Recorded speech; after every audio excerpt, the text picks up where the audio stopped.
नमस्कार। आज के इस खास विश्लेषण में हम देश की उस खबर की तह तक जाने वाले हैं जिसने हर तरफ हड़कंप मचा रखा है। जी हां, हम बात कर रहे हैं नीट यूजी 2026 पेपर लीक संकट की। देखिए, मेडिकल की पढ़ाई का सपना देखने वाले लाखों युवाओं के लिए ये परीक्षा सिर्फ एक टेस्ट नहीं बल्कि उनके भविष्य का प्रवेश द्वार होती है। लेकिन अचानक हुए इस खुलासे ने सब कुछ हिलाकर रख दिया है। तो चलिए आज इस पूरे मामले को सिलसिलेवार ढंग से डिकोड करते हैं कि आखिर ये लीक हुआ कैसे, जांच की आंच कहां तक पहुंची है और अब आगे क्या होने वाला है। अब जरा इस आंकड़े पर गौर कीजिए। 22 लाख सुनने में शायद ये सिर्फ एक नंबर लगे, लेकिन जरा सोचिए, ये उन 22 लाख छात्रों की गिनती है जिन्होंने महीनों बल्कि सालों तक दिन रात एक करके इस परीक्षा की तैयारी की थी। उनके पसीने, उनके परिवार की उम्मीदों की गिनती है। और एक ही झटके में पेपर लीक की इस एक खबर ने इन सभी 22 लाख उम्मीदवारों के भविष्य को अधर में लटका दिया। सच कहूं तो ये सिर्फ एक प्रशासनिक विफलता नहीं है, ये एक बहुत बड़ा मानवीय संकट है। इस पूरे कॉम्प्लेक्स मुद्दे की हर एक कड़ी को जोड़ने के लिए हमने आज की चर्चा का एजेंडा बिल्कुल साफ रखा है।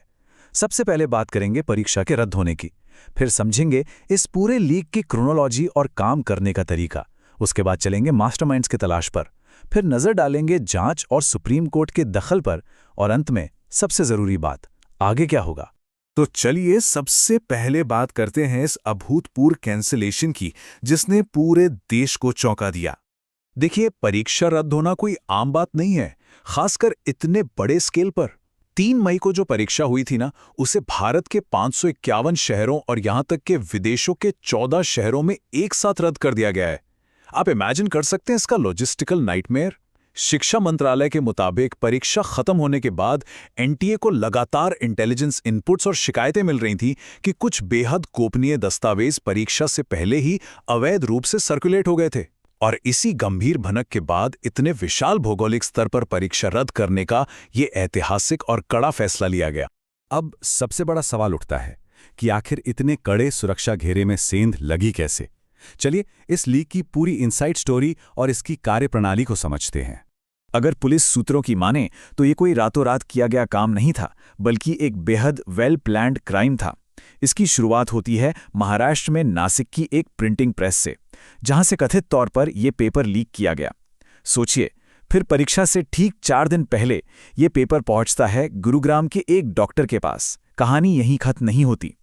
परीक्षा से सिर्फ 2 दिन पहले राजस्थान के सीकर और झुंझुनू जैसे बड़े कोचिंग हब्स में छात्रों को गेस्ट पेपर के नाम पर यही असली पेपर बांट दिया जाता है। मतलब एक राज्य से दूसरे राज्य तक फैला ये पूरा का पूरा एक नेक्सस था। और इस पूरे गोरखधंधे की कीमत क्या थी जानते हैं? 25 से 30 लाख रुपए। जी हां, सूत्रों के हवाले से जो खबर आ रही है उसके मुताबिक गुरुग्राम के उस डॉक्टर से जयपुर के कुछ लोगों ने 25 से 30 लाख रुपए की मोटी रकम देकर ये पेपर खरीदा था, और उसके बाद उस खरीदार ने ये पेपर सीकर में तैयारी कर रहे अपने बेटे को दे दिया। तो ये सिर्फ एजुकेशन सिस्टम के साथ खिलवाड़ नहीं है, बल्कि एक बहुत बड़ा फाइनेंशियल क्राइम भी है। अब इस लीक की सटीकता देखिए, आप हैरान रह जाएंगे। महाराष्ट्र के लातूर में एक प्राइवेट कोचिंग संस्थान ने नीट से पहले अपना एक मॉक टेस्ट करवाया था। जब जांच हुई तो पता चला कि उस मॉक टेस्ट के पूरे 42 प्रश्न, जी हां 42 प्रश्न, असली नीट 2026 परीक्षा से हूबहू मिलते थे। अब आप ही बताइए, 42 सवाल बिल्कुल एक जैसे होना कोई इत्तेफाक तो नहीं हो सकता ना? बिल्कुल नहीं। अगर आपको लातूर के 42 सवालों का आंकड़ा बड़ा लग रहा है तो जरा सीकर के गेस्ट पेपर वाले इस तथ्य पर गौर कीजिए। दावा किया जा रहा है कि सीकर और झुंझुनू में बांटे गए इस गेस्ट पेपर से 120 से ज्यादा प्रश्न असली परीक्षा में छपे थे। 120 से अधिक प्रश्न। ये अपने आप में चीख चीख कर बता रहा है कि परीक्षा की गोपनीयता किस खतरनाक स्तर पर तार-तार की गई थी। इस खुलासे के बाद जाहिर है कानून के हाथ भी तेजी से आगे बढ़े हैं। तो अब बात करते हैं उन मास्टरमाइंड्स की, जिनकी तलाश में पुलिस और एजेंसियां दिन रात एक कर रही हैं। फिलहाल जांच का दायरा देश के कई हिस्सों में फैल चुका है। शुरुआत करें जयपुर से, तो वहां मास्टरमाइंड मनीष यादव को हिरासत में ले लिया गया है। सीबीआई की टीम राजस्थान एसओजी के साथ मिलकर 24 और संदिग्धों से कड़ी पूछताछ कर रही है। वहीं दूसरी तरफ महाराष्ट्र के नासिक से शुभम खैरनार नाम के शख्स को हिरासत में लिया गया है, जिसे आगे की पूछताछ के लिए सीबीआई दिल्ली लेकर जाने वाली है। इसके अलावा गुरुग्राम में उस डॉक्टर के खिलाफ भी सघन जांच चल रही है जिसके जरिए पेपर की खरीद फरोख्त का ये खेल हुआ। कुल मिलाकर एजेंसियां एक के बाद एक कड़ियां जोड़ने में लगी हैं। अब जाहिर सी बात है, जब मामला इतना बड़ा हो तो इसका असर सिर्फ पुलिस थानों तक सीमित नहीं रहता। आइए देखते हैं कि संस्थानों, अदालतों और राजनीतिक गलियारों में इस पर क्या हलचल है। इस मुद्दे पर देश भर से राजनीतिक प्रतिक्रियाएं भी लगातार सामने आ रही हैं।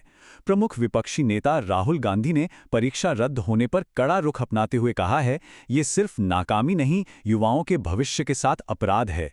ये बयान साफ तौर पर दर्शाता है कि ये मुद्दा नेशनल लेवल पर कितनी गंभीरता से लिया जा रहा है और जाहिर है सिस्टम और सरकार पर जवाबदेही का इस वक्त भारी दबाव है। और बात सिर्फ राजनीतिक दलों की नहीं है। मेडिकल जगत की जो प्रमुख संस्थाएं हैं वो भी अब आर-पार के मोड में हैं। Federation of all India medical association ने सीधे सुप्रीम कोर्ट का दरवाजा खटखटाते हुए इस पूरे मामले की न्यायिक जांच की मांग की है। वहीं यूनाइटेड डॉक्टर्स फ्रंट ने तो एक कदम और आगे बढ़कर सीधे प्रधानमंत्री को पत्र लिख दिया है और एनटीए यानी नेशनल टेस्टिंग एजेंसी को ही पूरी तरह से भंग करने की एक बहुत बड़ी मांग कर डाली है। इन कदमों से आप अंदाजा लगा सकते हैं कि पूरे सिस्टम पर से लोगों का भरोसा किस कदर डगमगा चुका है। इन सब के बीच जो सबसे अहम पहलू है वो है छात्रों का भविष्य। तो चलिए इस विश्लेषण के सबसे जरूरी हिस्से की तरफ बढ़ते हैं कि आखिर अब आगे क्या होने वाला है।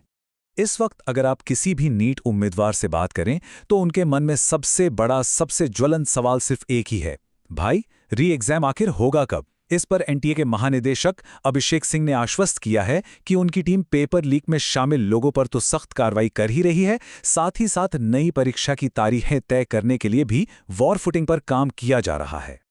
स्टूडेंट्स को राहत देने के लिए एनटीए ने जो आधिकारिक वादे किए हैं उन्हें हम 4 मुख्य पॉइंट्स में समझ सकते हैं। पहला, नई परीक्षा की तारीखों का ऐलान अगले 7 से 10 दिनों के अंदर कर दिया जाएगा। दूसरा, जिन भी छात्रों ने मई 2026 के सत्र के लिए फॉर्म भरा था उनका पूरा रजिस्ट्रेशन डेटा नई परीक्षा के लिए अपने आप ट्रांसफर हो जाएगा। तीसरा सबसे अहम पॉइंट, किसी भी कैंडिडेट को री एग्जाम के लिए 1 रुपया भी एक्स्ट्रा फीस नहीं देनी होगी। और चौथा, जो फीस आप पहले ही जमा कर चुके हैं उससे बाकायदा रिफंड किया जाएगा। ये कुछ ऐसे व्यावहारिक कदम हैं जो अभी छात्रों की पैनिक और परेशानी को थोड़ा कम करने के लिए उठाए गए हैं। लेकिन दोस्तों, इन तमाम प्रशासनिक वादों, आश्वासनों और धरपकड़ के बीच एक ऐसा सवाल है जो आज भी हवा में गूंज रहा है। राजस्थान के कोटा में विरोध प्रदर्शन कर रहे छात्रों ने सिस्टम की आंखों में आंखें डालकर जो सवाल पूछा है वो दिल झकझोर देने वाला है। क्या गारंटी है कि अब दोबारा पेपर लीक नहीं होगा? सच कहूं तो जब तक इस एक सवाल का कोई ठोस, पारदर्शी और परमानेंट जवाब नहीं मिल जाता, देश की इन प्रतिष्ठित परीक्षाओं की साख पर हमेशा एक बड़ा सा सवालिया निशान टंगा रहेगा। आज के इस गंभीर विश्लेषण में बस इतना ही।